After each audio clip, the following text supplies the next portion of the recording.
En 1976, j'ai publié Clé pour l'astrologie, où je consacre une part importante à la question des domiciles des planètes.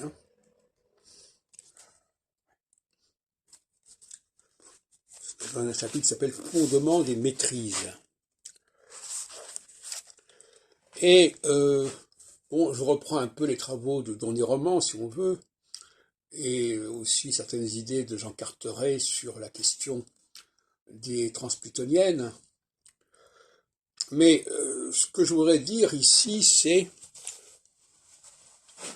cette espèce du mythe mendélévievien, le tableau périodique de Mendeleïev, du russe Mendeleïev. C'est-à-dire que voilà, le zodiaque serait la préfiguration d'un système solaire découvert dans son intégralité au XXe siècle, avec 1930 Pluton, mais il restera encore 2 planètes à découvrir, les transplutoniennes, certains les appelleront XY, on pense à Léon Lasson, qui en parlait aussi déjà dans les années 40-50, et c'est un mythe extrêmement dangereux, en fait, qui s'est révélé extrêmement dangereux, parce que il reliait le sort de l'astrologie à celui de l'astronomie. Il considérait que les astronomes allaient enfin permettre de compléter et de parachever la course de l'astrologie, l'épopée, la saga astrologique. C'est d'ailleurs ce que pensait aussi probablement Patrice Guinard, je ne sais pas, enfin on va vérifier, qui a écrit ici sur ce sujet. Jean-Pierre Nicolas, lui, ça ne lui posait pas problème, il avait ses 9 planètes, plus la Lune, il ne cherchait pas forcément 2 planètes supplémentaires par rapport au zodiaque. Bon. Alors,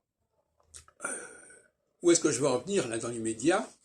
À savoir que, alors je vous signale en passant que mes travaux furent publiés très rapidement en espagnol, et ils ont été publiés, réédités dans les années 90, encore quand j'étais à Buenos Aires, on voyait cet ouvrage dans les grandes librairies. Et l'idée selon laquelle l'astrologie aurait besoin d'autant de planètes que de signes zodiacaux est une idée complètement fausse et qui a dominé largement le XXe siècle, sans parler des autres périodes astrologiques. En réalité, comme vous le savez, j'ai pris position complètement radicalement contre cela, puisque j'ai publié une astrologie selon Saturne, qui pensait qu'il ne fallait qu'une seule planète pour faire fonctionner toute l'astrologie. J'en ai parlé dans un texte que vous pouvez trouver sur mes sites d'écriture, notamment Faculté libre d'astrologie de Paris. Autant on a besoin d'une diversité de secteurs pour organiser le cycle et pour le diversifier, parce qu'un cycle qui n'est pas diversifié, ça n'a pas de sens. Le cycle des saisons, ça implique qu'il y ait plusieurs saisons qui correspondent à des choses différentes.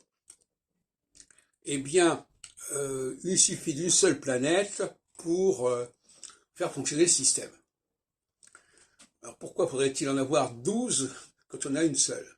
Alors, je ne reviens pas là-dessus, parce que j'en ai déjà parlé, je ne me souviens plus très bien si j'ai mis en ligne ou pas certaines choses, donc je ne reviens pas sur tous les détails, mais il est clair que le modèle Soleil passant dans les 12 signes, même si je ne l'accepte pas en tant que tel, est un modèle valable, est une matrice valable, à savoir, il y a un seul facteur, les gens d'ailleurs le reconnaissent, ils disent, voilà, je sais que c'est le Soleil, mais là il est en Taureau, là il est en Gémeaux, selon le moment de la naissance. Donc c'est ça le principe. Et je disais dans mon texte que ce refus d'admettre qu'il y ait une seule planète qui permette de féconder un ensemble de signes a probablement émané des femmes. Parce que pour les femmes, c'est insultant de dire qu'il y a un seul mâle qui peut, à lui tout seul, gérait toute la progéniture et toute la perpétuation de l'espèce. Bon. Donc, il y a une interférence entre la dimension sociologique d'un côté et la logique même de l'astrologie de l'autre, et ça a donné ce mélange entre les deux, ça a donné l'astrologie avec toutes ces planètes, notamment dans le thème natal, qui est quelque chose dont l'astrologie va devoir se délester assez rapidement désormais.